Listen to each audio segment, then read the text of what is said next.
13 June Israel ইরানে যে হামলাটা করেছিল তাদের মূল উদ্দেশ্য ছিল কিন্তু ইরানের হাতে থাকা গুরুত্বপূর্ণ যে পারমাণবিক স্থাপনা সেটা ধ্বংস করা, পাশাপাশি তাদের ক্ষেপণাস্ত্রের ভান্ডার সেটাও কিন্তু ধ্বংস করা। কিন্তু এই 12 দিনের যুদ্ধে ইসরায়েল কি পেরেছে ইরানের হাতে থাকা এই ক্ষেপণাস্ত্রের ভান্ডার ধ্বংস করতে? পারেনি। তাহলে ইসরায়েল কেন যুদ্ধ থেকে পিছু হটলো? কারণ ইসরায়েলের যে ক্ষয়ক্ষতি হয়েছে শেষ পর্যন্ত তারা বাধ্য হয়েছে মার্কিন যুক্তরাষ্ট্রের মাধ্যমে এই যুদ্ধবিরতি কার্যকর করতে। ইরানের ক্ষেপণাস্ত্রের ভান্ডারে কোনো ক্ষয়ক্ষতি হয়নি। ইসরায়েলকে মোকাবেলায় ইরানের ক্ষেপণাস্ত্র ভান্ডার এখনও অটুট রয়েছে বলে জানিয়েছেন ইরানের বিপ্লবী গার্ড বাহিনীর সিনিয়র উপদেষ্টা ব্রিগেডিয়ার জেনারেল আহমদ ভাইদি। মেহের নিউজের এক প্রতিবেদনে তথ্য জানানো হয়েছে। আল জাজিরা একটি প্রতিবেদন প্রকাশ করেছে। জেনারেল আহমদ ভাইদি বলেন, ইসরায়েলের জবাব দিতে ইরানের ক্ষেপণাস্ত্র শক্তি চমৎকার অবস্থায় রয়েছে। ইসরায়েল ক্ষেপণাস্ত্র ভান্ডারে কোনো ক্ষতি করতে পারেনি। ইরানের সশস্ত্র বাহিনী ইসরায়েলের জবাব দিতে ব্যাপক প্রস্তুতি নিয়েছে। সর্বোচ্চ শক্তি দিয়ে শত্রুদের নিষ্ঠুর জবাব দিতে প্রস্তুত বলেও জানান তিনি।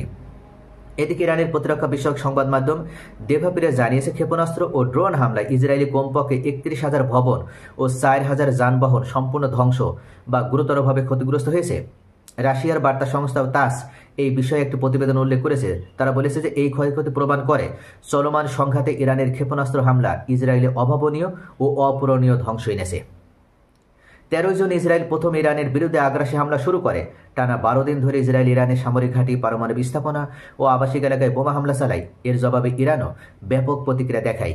এরই ধারাবাহিকতায় গত 22 জুন যুক্তরাষ্ট্র ইরানের 3টি গুরুত্বপূর্ণ পারমাণবিক স্থাপনা নাতানজ, ফোর্দো ও ইস্পাহানও সামরিক হামলা চালায়। এই হামলার প্রতিকারে ইরানি সামরিক বাহিনীও মার্কিন ঘাঁটিতে পাল্টা হামলা চালায়। ইসলামিক রিভলিউশনারি গার্ডসের অপারেশন ট্রু প্রমিসের আওতায় ইসরায়েলি ভূখণ্ড লক্ষ্য করে 22টি ধারাবাহিক ক্ষেপণাস্ত্র হামলা চালায়। 22 দফা মানে 22 ধাপে। এতে দখলদার অঞ্চলে একাধিক শহরে ব্যাপক ক্ষয়ক্ষতি হয়। যদিও ইসরায়েল লুকাসে ইরানের পক্ষ থেকে দাবি করা হয়েছে যে তাদের নিহতের সংখ্যা ইসরায়েল এই মুহূর্তে লুকাসে তারা বিশ্বের কাছে প্রসার হতে দিচ্ছে না। তাদের কিন্তু নিহতের সংখ্যা 31 নয়, তাদের আরও বেশি। ইরানে ইতোমধ্যে 935 জন নিহত হয়েছে এবং তাদের মধ্যে 14 জন পরমাণু বিজ্ঞানীও রয়েছে। এই গুরুত্বপূর্ণ ক্ষতি হয়েছে ইরানের। তারপরে ইরান উল্লেখ করেছে যে তারা ইসরায়েলে যে 22 দফায় ক্ষেপণাস্ত্র হামলা চালিয়েছে তার ভিতরে অত্যাধুনিক প্রযুক্তির ক্ষেপণাস্ত্র ছিল, যেগুলো প্রতিহত করতে সম্পূর্ণভাবে ইসরায়েল ব্যর্থ হয়েছে। তারা এই যুদ্ধেই তো নেমেছিল আমাদের হাতে থাকা ক্ষেপণাস্ত্রের ভান্ডার সম্পূর্ণভাবে ধ্বংস করতে, কিন্তু তারা কি সফল হয়েছে? আমাদের ক্ষেপণাস্ত্রের এখনো 5%ও তারা ধ্বংস করতে পারেনি। ইরানের একজন গুরুত্বপূর্ণ জেনারেল দাহানি উল্লেখ করেছে যে তারা আমাদের হাতে থাকা ক্ষেপণাস্ত্রের 5%ও ধ্বংস করতে পারেনি। তাহলে ইরানের হাতে থাকা যে তথ্যগুলো এতদিন মোসাদ কালেক্ট করলো তারা কি সম্পূর্ণ ব্যর্থ? সম্পূর্ণভাবে ব্যর্থ বলা হচ্ছে। এই বিশ্লেষক উল্লেখ করেছেন, ইরানের মাটির নিচে আরেকটা ইরান রয়েছে। উপরে যে ইরান রয়েছে মাটির নিচে ইরানের প্রতিরক্ষা ব্যবস্থার শতভাগ মাটির নিচে অবস্থান করে, এমনকি সেখানে রেল যোগাযোগ পর্যন্ত হয়। এই মাটির ভূগর্ভস্থ অভ্যন্তরে ইরানের শক্তিশালী ক্ষেপণাস্ত্রের কারখানা রয়েছে।